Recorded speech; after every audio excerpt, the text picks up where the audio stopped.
વિવાદમાં આવી છે।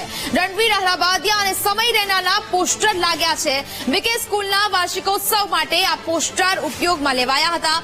માત્ર પ્રમોશન માટે પોસ્ટરનો ઉપયોગ કર્યાનો જવાબદારોએ દાવો કર્યો છે। એન્યુઅલ ફંક્શનનું સંચાલન અને પ્રમોશન વિદ્યાર્થીઓના હાથમાં હોવાનો દાવો કરવામાં આવ્યો છે। બંનેને આમંત્રિત ન કરાયા હોવાનો પણ બચાવ કરવામાં આવ્યો છે। માતા પિતા અંગે અભદ્ર ટિપ્પણી કરવા બદલ વિવાદમાં આવ્યા હતા। રણવીર અહલાબાદિયા સામે કેસ પણ થયો છે। જોકે સમય રૈનાના ગુજરાતમાં તમામ શો તાજેતરમાં રદ કરવામાં આવ્યા હતા। તો જે પ્રકારે ગુજરાત યુનિવર્સિટી ફરી એક વખત વિવાદમાં સપડાઈ છે। રણવીર અહલાબાદિયા અને સમય રૈનાના પોસ્ટર લાગ્યા બાદ આ વિવાદ છે તે વકર્યો છે।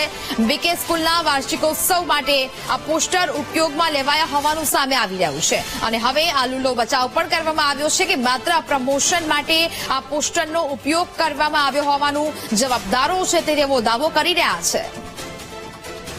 સંવાદદાતા અપૂર્વ ફોન લાઈન પર જોડાયા છે। અપૂર્વ, ગુજરાત યુનિવર્સિટી ફરી એક વખત વિવાદમાં આવી છે।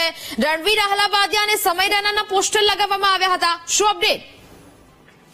જી ચોક્કસની વાત કરીએ તો ગુજરાત યુનિવર્સિટીમાં આવેલી બીકે સ્કૂલ ઓફ બિઝનેસ મેનેજમેન્ટનો એન્યુઅલ ફંક્શન કાર્યક્રમ યોજાવા જઈ રહ્યો છે, જેના પોસ્ટર જે છે તે યુનિવર્સિટીમાં લગાવવામાં આવ્યા હતા। અલગ અલગ જગ્યાઓ પર આ પોસ્ટર લગાવ્યા હતા, પરંતુ એ પોસ્ટરમાં જે પ્રમાણે અભદ્ર કન્ટેન્ટને લઈને જે વિવાદ સર્જાયો હતો સમય રૈના અને રણવીર અહલાબાદિયાના, તેમાં તે પોસ્ટરમાં તે લોકોનો સમાવેશ કરતા જ હવે જે છે તે વિવાદ ઉભો થયો છે। કારણ કે છેલ્લા ઘણા સમયથી સમય રૈના અને રણવીર અહલાબાદિયા સામે વિવાદ ચાલી રહ્યો છે, કારણ કે અભદ્ર ટેકનિકને લઈને જે વિડીયો વાયરલ થયા હતા તેને લઈને કોર્ટમાં પણ કેસ ચાલી રહ્યો છે અને આ પ્રકારના પોસ્ટર જે ગુજરાત યુનિવર્સિટીમાં લાગતા જ અનેક સવાલો પ્રશાસન સામે ઉઠી રહ્યા છે કે એક સરકારી યુનિવર્સિટીમાં જયારે કોઈ ડિપાર્ટમેન્ટનો એન્યુઅલ ફંક્શન યોજાતો હોય ત્યારે આ પ્રકારના વિવાદિત ચહેરાઓના પોસ્ટરમાં તે લોકોને સમાવેશ કરવામાં શું કામ આવ્યો, શું કામ તે લોકોને પોસ્ટરમાં એડ કરવામાં આવે તેને લઈને જ અનેક સવાલ ઉભા થઈ રહ્યા છે। જોકે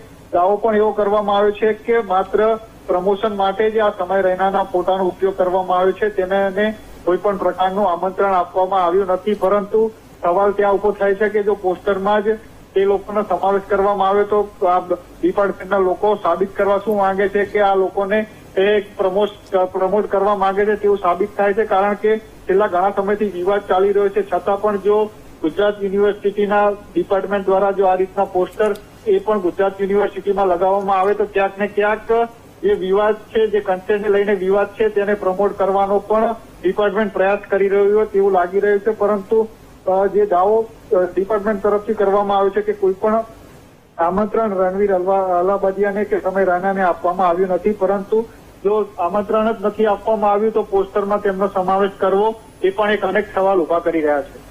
બિલકુલ અપૂર્વ, જાણકારી બદલ આપનો આભાર।